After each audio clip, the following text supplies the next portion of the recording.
ಇನ್ನ 7 ತಿಂಗಳಲ್ಲಿ Shivamogga airport night ಲ್ಯಾಂಡಿಂಗ್ಗೆ ಸಿದ್ಧವಾಗಲಿದೆ. ಈ ಕುರಿತು ಇಂದು ಸುದ್ದಿಗೋಷ್ಠಿಯಲ್ಲಿ ನಂಜಯ್ಯನಮಠ ಮಾಹಿತಿ ನೀಡಿದ್ದಾರೆ. ಭೂಮಾಲೀಕರ ಬಗ್ಗೆ ಚರ್ಚೆ ಮಾಡ್ತೇನೆ. ಪರವಾನಗಿ ವಿಚಾರಕ್ಕೆ 22 ಲಕ್ಷ ದಂಡ ಕಟ್ಟಿದ್ದೇವೆ. ಶಿವಮೊಗ್ಗ, ಗೋವಾ, ಬೆಂಗಳೂರಿನಲ್ಲೇ ಹೆಚ್ಚಿನ ವಿಮಾನ ಪ್ರಯಾಣಿಕರಿದ್ದಾರೆ. ಕಾಮಗಾರಿ ಮುಕ್ತಾಯಕ್ಕೆ ಇನ್ನ 6 ತಿಂಗಳ ಡೆಡ್ಲೈನ್ ಅನ್ನ ನೀಡಲಾಗಿದೆ. ಭೂಮಾಲೀಕರ ಪ್ರತಿಭಟನೆ ಬಗ್ಗೆ ಕೆಎಸ್ಐಡಿಸಿ ಅಧ್ಯಕ್ಷ ಈ ಕುರಿತು ಮಾತನಾಡಿದ್ದಾರೆ.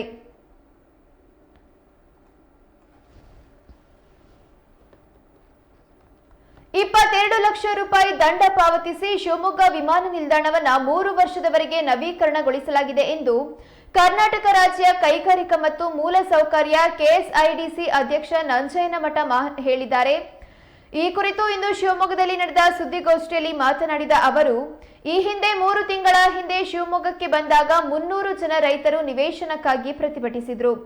ಅವರ ಬೇಡಿಕೆಯನ್ನ ಕೆಎಚ್ಬಿ ಕೊಡಬೇಕು, ಸಿಎಂಗೆ ಈ ಬಗ್ಗೆ ಮನವಿ ಮಾಡಿಕೊಳ್ಳುವುದಾಗಿ ತಿಳಿಸಿದ್ರು.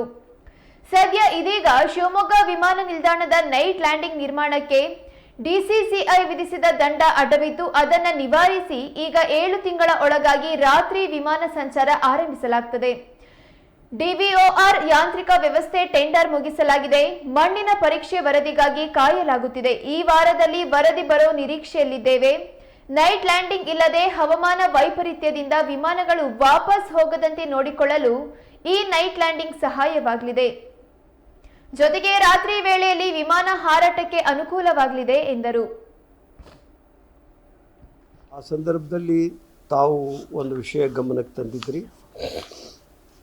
ರಿನ್ಯೂವಲ್ ಮಾಡಿಕೊಂಡಿಲ್ಲ. ನೀವು ರಿನ್ಯೂವಲ್ ಆಗದೆ ಇಲ್ಲಿ ಯಾವುದೇ ಪರ್ಮಿಷನ್ ಆಗಲಿ ಅಭಿವೃದ್ಧಿ ಕಾರ್ಯ ಆಗೋದಿಲ್ಲ ಅನ್ನುವಂಥದ್ದು ನಾವು ಪತ್ರಿಕಾ ಈ ಸಂದರ್ಭದಲ್ಲಿ ನನ್ನ ಗಮನಕ್ಕೆ ಬಂದಿತ್ತು. ನಾನು ಅಧ್ಯಕ್ಷನಾಗಿ ಇದ್ದಿದ್ದರಿಂದ ಯಾರೂ ಆ ಗಮನಕ್ಕೆ ನನಗೆ ತಂದಿರಲಿಲ್ಲ. ಶಿವಮೊಗ್ಗ ಏರ್ಪೋರ್ಟ್ ಲೈಸೆನ್ಸ್ ನವೀಕರಣ ಆಗದೇ ಇರುವುದು ನಾನು ಇಲ್ಲಿ ಬಂದಾಗ ತಿಳಿದಿತ್ತು. ಅದರ ಜೊತೆಯಲ್ಲಿ ನಾವು ಪತ್ರಿಕಾಗೋಷ್ಠಿಯಲ್ಲಿದ್ದಾಗಲೇ ಪತ್ರಿಕಾ ಸ್ನೇಹಿತರು ಕೂಡ ಈ ವಿಷಯ ಗಮನಕ್ಕೆ ತಂದಿದ್ದರು. ನಾನು ತಮ್ಮೆದುರಿಗೇ ಅವತ್ತೇ ಈ ವಿಚಾರವನ್ನು ಇಲ್ಲಿಂದಲೇ ನಮ್ಮ ಅಧಿಕಾರಿ ಸ್ನೇಹಿತಿಗೆ ನಾಳೆ ಸಾಯಂಕಾಲದ ಒಳಗಾಗಿ 22 ಲಕ್ಷ ದಂಡದ ಹಣವನ್ನು ಪಾವತಿ ಮಾಡಿ ಆ ಕಾರ್ಯ ಮುಗಿಬೇಕು ಅಂತಕ್ಕಂಥದ್ದನ್ನು ತಮ್ಮೆದುರಿಗೆ ಹೇಳಿದ್ದೆ. ಆ ಪ್ರಕಾರ ಅದು ಮರುದಿವಸ ಅಲ್ಲ, ಅವತ್ತೇ ಸಾಯಂಕಾಲ ನೀವು ಮಾತನಾಡಿದ ಸಾಯಂಕಾಲವೇ 22 ಲಕ್ಷ ಹಣ ನವೀಕರಣಕ್ಕಾಗಿ ತುಂಬಿ ಅದು ನವೀಕರಣಗೊಂಡಿದೆ. ಅದಕ್ಕೆ ಯಾವುದೇ ಇನ್ನೂ 3 ವರ್ಷಗಳ ಕಾಲ ಯಾವುದೇ ಅನಾನುಕೂಲ ಆಡಳಿತಾತ್ಮಕವಾಗಿ ಆಗೋದಿಲ್ಲ. ನಾನು ಅಲ್ಲಿ ತುಂಬಿರ್ತಕ್ಕಂಥ ರಸೀಟನ್ನು ಕೂಡ ತಮಗೆ ಮಾತು ಕೊಟ್ಟ ಪ್ರಕಾರ ಕಳಿಸ್ಕೊಟ್ಟಿದ್ದೆ ತಮ್ಮ ವಾಟ್ಸಪ್ಪಿಗೆ, ಬಹುಶಃ ಬಂದಿರಬಹುದು. ಸ್ನೇಹಿತರೆ, ಈಗ ನಮ್ಮ ಗುರಿ ಮುಂದಿನ 6 ರಿಂದ 7 ತಿಂಗಳು ಒಳಗಾಗಿ ರಾತ್ರಿ ವಿಮಾನ ಸಂಚಾರವನ್ನು ಪ್ರಾರಂಭ ಮಾಡತಕ್ಕಂಥ ಗುರಿ ಇಟ್ಕೊಂಡಿದ್ದೆ.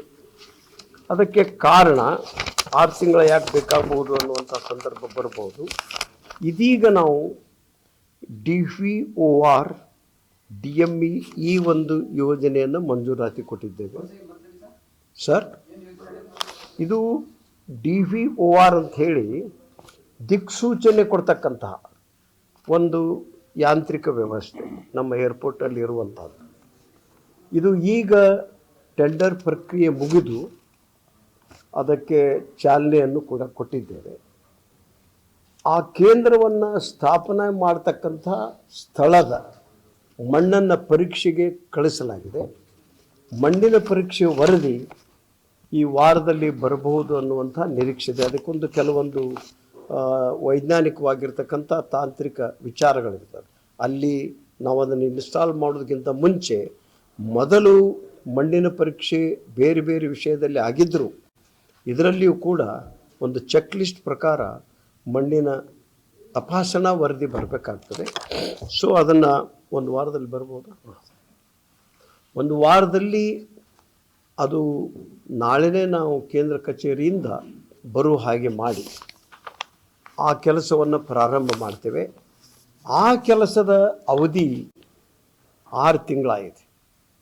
6 ತಿಂಗಳಲ್ಲಿ ಆ ಕಾಮಗಾರಿ ಮುಗಿಬೇಕು. ಆ ಕಾಮಗಾರಿ ಮುಗಿದ ನಂತರವೇ ನಮ್ಮ ನೈಟ್ ಲ್ಯಾಂಡಿಂಗ್ ಏನು ರಾತ್ರಿ ವಿಮಾನ ಇಳಿತಕ್ಕಂಥ ವ್ಯವಸ್ಥೆ ಪ್ರಾರಂಭ ಆಗ್ತದೆ. ಅದಕ್ಕೆ ಸಂಬಂಧಪಟ್ಟಂತಹ ವಿದ್ಯುತ್ ಸಂಪರ್ಕದ ಲೈಟಿಂಗ್ ವ್ಯವಸ್ಥೆ ಏನಿದೆಯಲ್ಲ ಅದೆಲ್ಲ ಕಂಪ್ಲೀಟ್ ಆಗಿದೆ. ಈಗ ಉಳಿದಿರೋದು ಇದೇ ಒಂದು ಕೆಲಸ. ಇದು ಪೂರ್ತಿಯಾದ ತಕ್ಷಣವೇ ನಾವು ಸುಮಾರು ಅದಕ್ಕೆ 5-6 ತಿಂಗಳು ಬೇಕಾಗ್ತದೆ. ನಾನು 7 ತಿಂಗಳ 1 ತಿಂಗಳು ಹೆಚ್ಚಿಗೆ ಹಿಡಿದಿದ್ದೇನೆ. ಯಾಕಂದರೆ ಮನ್ಸೂನ್ ಒಂದು ಸ್ಟಾರ್ಟ್ ಆಗುವಂಥದ್ದು ಜೂನ್ದಲ್ಲಿ ಬರುತ್ತೆ. 7 ತಿಂಗಳಲ್ಲಿ ನೈಟ್ ಲ್ಯಾಂಡಿಂಗಿನ ರಾತ್ರಿ ವಿಮಾನದ ಸಂಪರ್ಕ ಸಂಚಾರದ